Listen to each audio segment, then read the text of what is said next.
شہر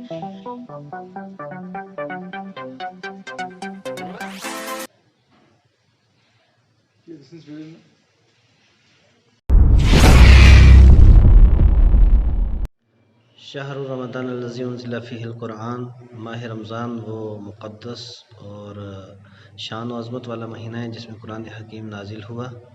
بڑی برکتوں والا مہینہ ہے اور جملہ اہل اسلام کو رمضان المبارک کی آمد کی بہت بہت مبارک ہو۔ اور یہ رمضان جو ہے، ماہ رمضان، یہ اپنی نوعیت کا ایک منفرد ماہ رمضان ہے، کیونکہ اس سے پہلے یہ ہوتا تھا کہ ماہ رمضان کا چاند نظر آتے ہی پورے عالم اسلام کے اندر خوشیوں کی ہلچل مچ جاتی تھی اور لوگ مسجدوں کا رخ کرتے تھے، بلکہ جو شخص کبھی بھی مسجد میں نہ آیا وہ بھی مسجد میں آنے کی کوشش کرتا تھا۔ ایک عجیب سماں ہوتا تھا، پر نور بہاریں ہوتی تھیں۔ تو وہ سلسلہ اس سال شاید نہ ہو پائے۔ اس کی مین وجہ یہ ہے کہ کورونا وائرس کی تباہ کاریاں ساری دنیا پہ آشکار ہیں، اور کس طریقے سے پوری دنیا کے اندر اس چھوٹے سے وائرس نے تباہی اور بربادی مچا رکھی ہے، اور یہ کہنے پہ بندہ مجبور ہوتا ہے لا حول ولا قوت الا باللہ العلی العظیم ان اللہ علی کل شیء قدیر۔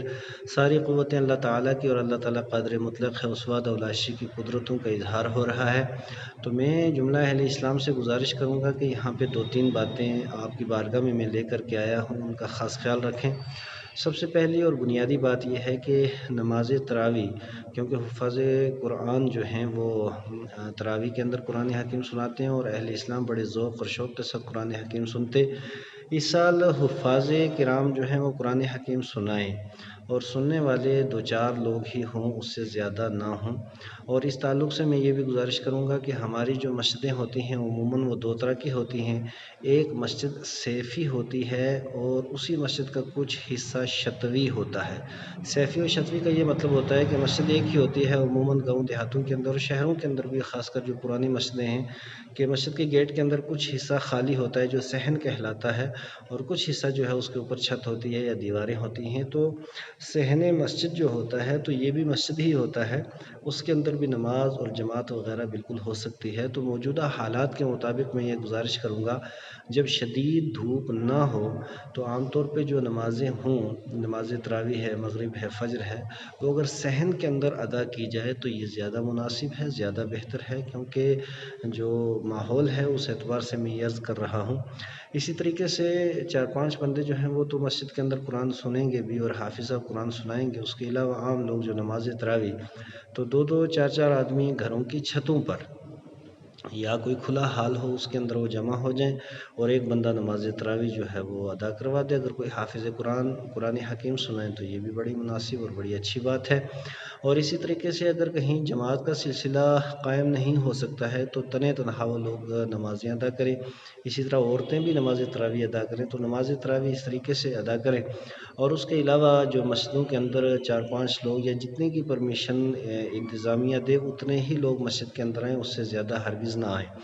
اور بڑا شاندار سسٹم جو ہوتا تھا افطاری کا، تو اس سال گزارش رہے گی کہ افطاری مسجدوں کے اندر بالکل نہیں ہوگی، اپنے گھروں کے اندر لوگ افطاری کریں، اور مسجدوں میں اس سال یہ انتظام نہیں ہوگا۔ باقی انشاءاللہ تعالیٰ کیونکہ یہ 3 مئی تک ہے، 3 مئی کے بعد جو حالات ہوں گے انشاءاللہ تعالیٰ اسی مطابق جو ہے وہ پھر دوبارہ عرض کیا جائے گا۔ ابھی فی الحال جو 1 یا 2 جمعے بیچ میں آئیں گے ان کی بھی وہی ترتیب رہے گی، کہ کیونکہ نماز جمعہ کے لیے کم سے کم 3 مقتدیوں کا ہونا ضروری ہے، اور ایک امام ہو کل 4 آدمی ہوں۔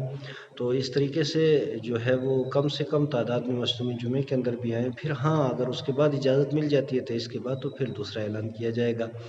ہم اللہ تعالیٰ کی بارگاہ میں دعا گو ہیں کہ اللہ تبارک و تعالیٰ ہم سب کا حامی و ناصر ہو، اور اس بیماری سے اللہ تبارک و تعالیٰ عالم اسلام کو محفوظ و مامون رکھے۔ ایک بات اور عرض کروں گا کہ اس وقت آپ دیکھیں کہ اس وبائی مرض میں بھی کسی مسجد میں ایسا نہیں کہ وہاں اذان نہ ہوئی ہو، جماعت نہ ہوئی ہو، تو اذان بھی ہوئی، جماعت، تو اذان جماعت دینے والے جتنے علماء کرام ہیں یہ پروڈکٹ مدرسوں کے ہیں، تو مدرسے بڑے بحران کا شکار ہیں۔ پورے سال کا سلسلہ اسی ماہ رمضان میں ہوتا تھا۔ تو میں گزارش کروں گا ہمارے جتنے ادارے ہیں ان کا خاص خیال رکھیں، اور اداروں کے اندر اپنی جو رقم ہے وہ بھی ٹرانسفر کریں۔